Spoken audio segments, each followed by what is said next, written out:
Listen, I have played far too many Pokemon Emerald runs that made it to the Champion or the Elite Four and lost. So today is the day that I finally beat this so I can move on to playing other Nuzlockes that are also going to break my tiny heart. On the screen right now are the standard Nuzlocke rules that I will be following, along with some other rules to make sure that this run is a lot more difficult. Why am I making it more difficult for myself when I can't do it normally? I don't know. This run starts like all others do. Truck, clock, breaking and entering, man being attacked by a raccoon, and finally picking our starter. I decided to go with Mudkip again for this run since he's the easiest answer to a lot of the gym leaders throughout the game, and having a ground type against Watson is just incredibly valuable. So we pick our good water boy, save the professor from death by rabies or something, beat his daughter in a Pokemon battle, and then we can finally begin our journey.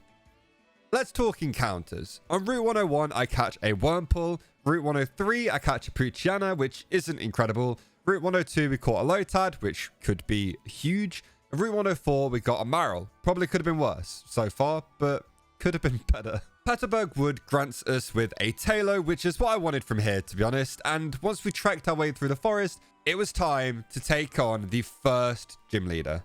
And to be honest, with Mudkip, it wasn't really going to be a problem. Mudkip single-handedly wiped the floor with Roxanne's team and then evolved straight after. So after saving Pico and managing to actually catch an Abra encounter, it was time to make our way over to Dewford. We grab a fishing rod and we managed to fish up a Magikarp and a Tentacool in Dewford Town and then one of the routes surrounding it. And then we head into Brawly's gym to take him on. With our newly evolved Kadabra though, it wasn't really a surprise that we had no trouble against him. With our other Pokemon in the back too, our team was stacked up, especially with Taillow just kind of sitting there waiting for its turn. After that utter domination, it was time to move on to Slateport, and after that, up to Moorville City. Listen, I'm going quick because we've been over this before. I have done all of these gym fights 1,000 times, it feels like. Let's get into the stuff that you actually want to see. Now that we're in Moorville, we can actually fight Watson in his gym to try and get our third gym badge. We've got a bit of a weird team to fight Watson with, which not quite the strongest or most confident I've ever felt going into an electric type gym. We got really lucky here that Voltorb doesn't explode immediately, so Clive manages to take out his first 3 Pokemon in a mud shot each, which is really good. And Manectric, Watson's ace Pokemon, comes out last, and after a few mud shots, the electric dog goes down. That battle wasn't really scary, but if Voltorb did explode off the bat, then we were going to be in a lot of trouble. Eventually, after that gym battle, we make it to the top of Mount Chimney to fight Maxie for the first time. Mytiana kind of gave us some problems somehow and took a while to go down, and then we nearly lost a Azumarill to a Zubat, which isn't my best Pokemon moment. But we did manage to get our way through the rest of the fight to make it out alive and without losing any Pokemon to a Mytiana and a Bat. So it's time to relax for a second and head over to Flannery's gym. So Flannery was also a fairly simple battle as well. Using Clive's mud shots ended up being the main weapon against the first 3 members of her team. And I do think it could have maybe taken out Torkoal, but trying not to risk any Pokemon here, I swapped out our Pokemon a little bit until we got into a position where we have Gyarados with Dragon Rage in front of a Torkoal. It's safe to say we won that one. Now, unfortunately for us, there's really not a whole lot to do in between Flannery's gym and Norman's gym, so there was no delaying the inevitable. We were going to have to fight Norman and his Slaking far before I was ready to mentally deal with that. 2 Dragon Rages take out Spinder. Vigoroth unfortunately doesn't quite die after 2 Dragon Rages, so we go back and forwards a bit more before Vigoroth takes Gyarados down to just 4 HP, so we have to swap out at this point into somebody else. I decided to swap into Burb, which takes the Vigoroth down with a quick attack, and then Lanoon starts dealing some serious damage, so a couple of switches lets us get Torkoal in to take it down. Which, unbeknownst to me, was exactly what I wanted, because luckily, Torkoal has Protect, and not only does he have Protect, he actually has moves that do good damage. It's not like trying to kill this thing with a Pelipper, whose best thing is Water Gun. Which means that what could be one of the scariest, could be pseudo-legendary Pokemon goes down after just a few turns, winning us somehow another deathless gym battle. I mean, barely, but we still did it. We press on through the Weather Institute, beating Shelly there and making quick work of our rival shortly afterwards. I mean, if you don't count the fact that Minor dies here, it was a pretty good fight. The fact that Minor did as much as it did in that fight surprised me, genuinely. But other than that, the fight was completely fine. We fly on over to Winona's gym and prepare to take on her team of birds. We lead Azumarill into Winona's Swablu and 2 Ice Beams takes it out. And Tropius shares the exact same fate once that gets sent out as well. Pelipper is third out for Winona, so I swap into Electrode, and a Thunderbolt after the Protect is enough to take that water bird down, leaving Winona with just her ace. Now, Altaria has Earthquake, so I swap into Gyarados and start blasting the Dragon Bird with Dragon Rages. And all they do is just dance at me, which is cool. Also, it turns out I was wrong. They still have Skarmory left. But I just swap back into Electrode and take it down. It wasn't too scary. I was thinking at this point of the run that things were getting far too easy for me. I'm not sure why I thought that though, because every single time I think like that and get comfortable, something bad happens. And while I was climbing Mount Pyre, this Wobbuffet killed Gyarados. My bad. Jumping ahead a little bit to the next Maxi fight, even though we started out being slightly underleveled, we did in fact manage to get through the fight without worrying too much. But after we did that, we then had to start thinking about our Tate and Liza team. This is going to be scary. I don't think I've ever done this fight deathless, so this will be interesting. I decided to leave Clive the Swampert and Jaws the Sharpedo. Jaws went for Crunch on the Xatu, and Xatu just Calm Minds luckily. We take an EQ and hit a Surf, taking Xatu down in turn 1, which is actually pretty good. We go for another combo of exactly the same moves, and as Sharpedo is faster than the Soul Rock, we manage to take it down with a Crunch, which protects it from death by Earthquake, basically. And then as Lunatone comes out, we then are able to hit it with a Surf because it's come out on the same turn where we've not attacked yet. Maybe not the best damage, but it's free damage, so that's good. And because Xatu never got the Sun Up, Soul Rock has to charge up its Solar Beam. We go for a Crunch on Soul Rock, which takes it out before it can fire that off, and the second Surf takes out Lunatone, giving us the cleanest Tate and Liza fight I think I've ever done. Which is then immediately ruined by the fight at the Moss Deep Space Center, where all of Steven's Pokemon pretty much died, and then because of that, so did my Swampert, which sucks. I mean, you could say this was technically my fault, because I was not paying attention to how much that Camerupt was doing with Earthquake. I thought, wow, that's a Camerupt, that's not doing a whole lot, and then Swampert died, so probably on me. The Archie fight that followed, though, did go a lot better. Torkoal is proving to be a solid member of the team, and eventually we managed to swap around our team members enough while taking down his team to win the battle. It did get close a few times, but we made it out alive. Following a whole bunch of story stuff, Juan is the final gym leader we have to face before fighting the Elite Four for hopefully the final time. And this time, I have a secret weapon. Electrode. Juan leads Love Disc, who dies to one Thunderbolt, which isn't surprising. That thing is a Love Disc. Whiscash comes in next, which means Thunderbolt will do nothing, so I swap through Blue into Ludicolo and eventually take the whale down with Giga Drains. I tried to be smart, thinking it would attack, but it just set up 2 Amnesias instead, so never mind. Celio comes out next, so I swap back into Scoot the Electrode to take it down with a few Thunderbolts. Crawdont comes out next and meets the same demise, which brings out Juan's ace, Kingdra, one of the most annoying Pokemon to kill in all of Pokemon Emerald for some reason. I go for a Thunderbolt as he just sets up double teams. I hit him again, but he fires off an Ice Beam and takes down Scoot. Now, I was fine with that sacrifice, but it did make me think just how much of a good team member Scoot was whenever we used him. He will be missed, and probably would have been quite useful later in the run. I send in Big Boy the Walrein as Kingdra uses Rest, and 2 Ice Beams through confusion from Big Boy takes the Water Dragon down, winning us the final gym badge of the run. All we have to do now is get to the Elite Four, and hopefully this time, actually win the run. But not before Wally steps up and wants to fight me to prove that he isn't just a complete pushover anymore.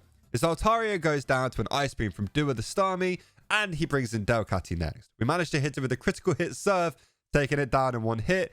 Roselia then takes the field, and we decide, because I don't think Ice Beam kills, to send out Turtle to flamethrower the Roselia to the grave. Then this brings out Magneton, who manages to confuse us, but Turtle doesn't really care about that, and flamethrowers the Magneton anyway.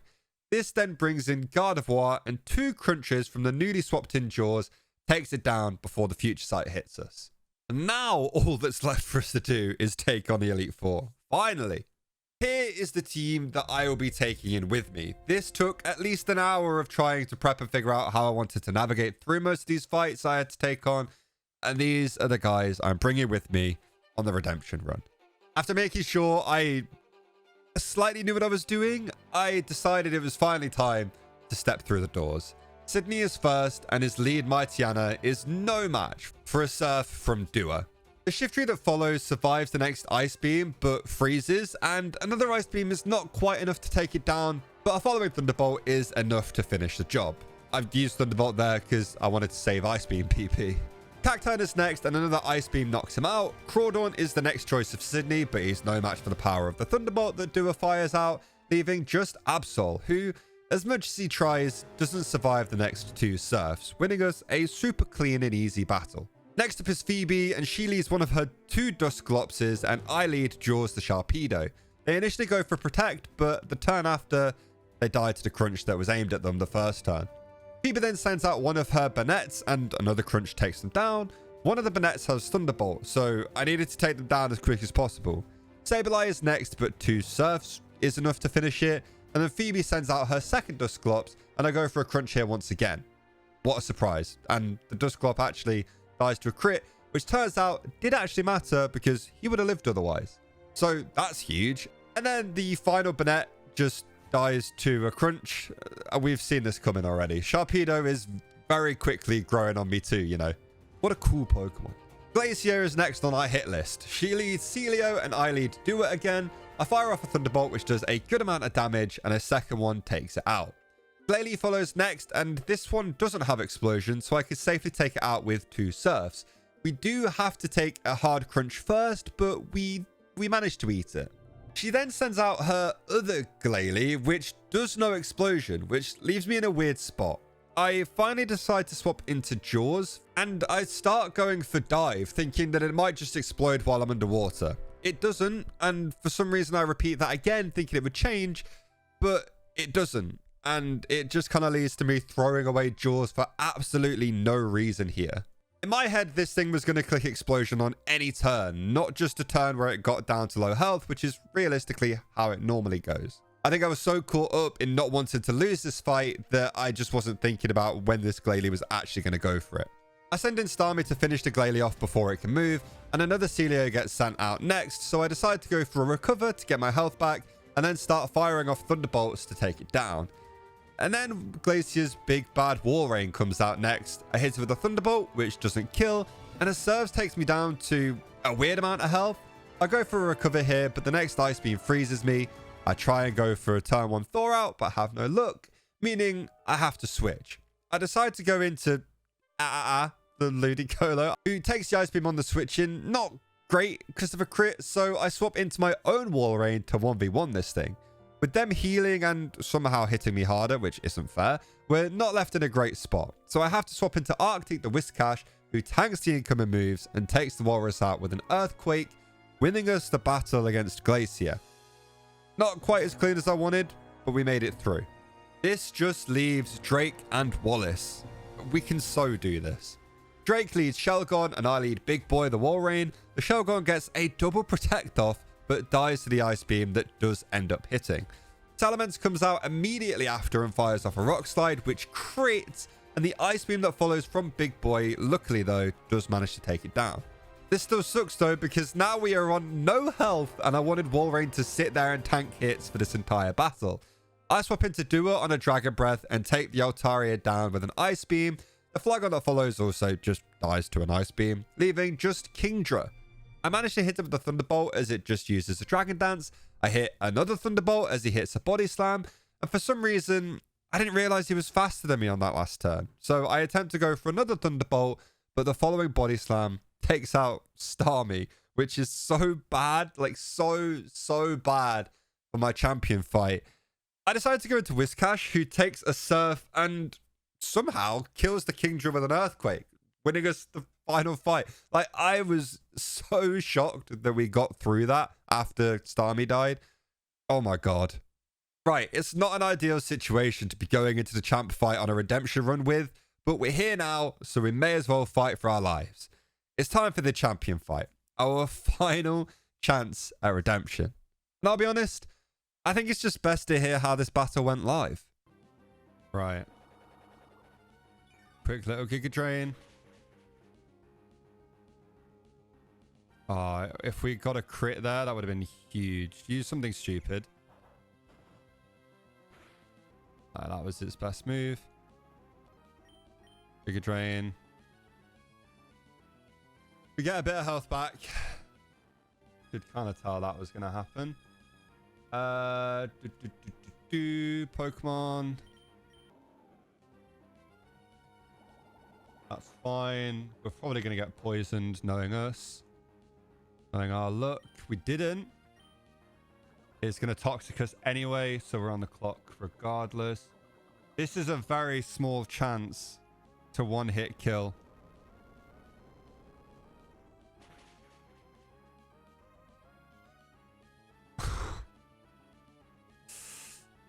Typical.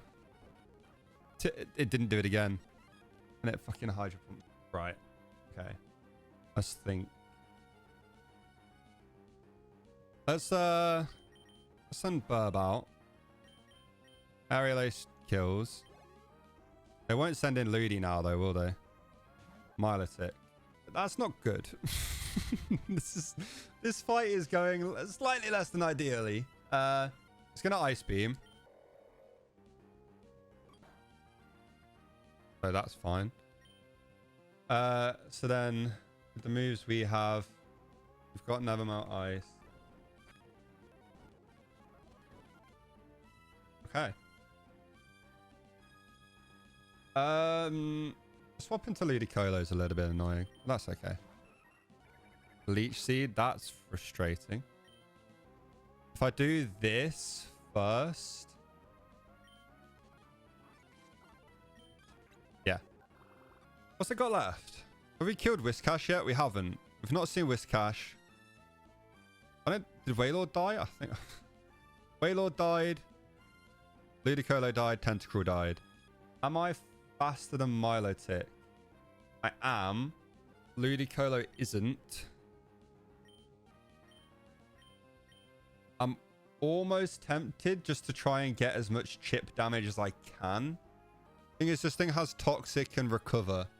So unless it like misses Ice Beam somehow, misses Surf or something, you know, I think we're kind of screwed anyway in terms of keeping Swallow alive. And for the rest of the Pokemon that are up, Swallow isn't going to be incredible. Thing is, we're going to struggle against a lot of the Pokemon that are left anyway. Let's fly. What's it using? It's using Surf. Oh, it's Leech Seeding us anyway. Oh, shit. The crit. The crit. Oh, my God. Doesn't crit, but that's fine. We get our health back. Oh, okay. I think it's just these two against Gyarados now, isn't it? Oh. Okay, he's going to Hyper Beam me. Or he's going to Dragon Dance. Both are scary. Our best move, ever so slightly, is Giga Drain. It just used Earthquake. Why is it using Earthquake? What? What is it doing? It used the Leper Berry. It Hyper Beamed. Killed us. This is going to be so close. I don't think we have it. I actually don't know if we've got it or not, you know. Oh my god. If we live, I think we win. Hyper Beam. This is meant to do 50%. 57% max. Come on, please. Please. Come on. Let this be it. Oh, oh my god. That is the last that is his last Pokemon, isn't it? Let's go. Oh my god. Oh, we did it. We did it. We actually did it. We finally won a Pokemon Emerald Nuzlocke. If you enjoyed this video, make sure you subscribe, and I'll see you all next time.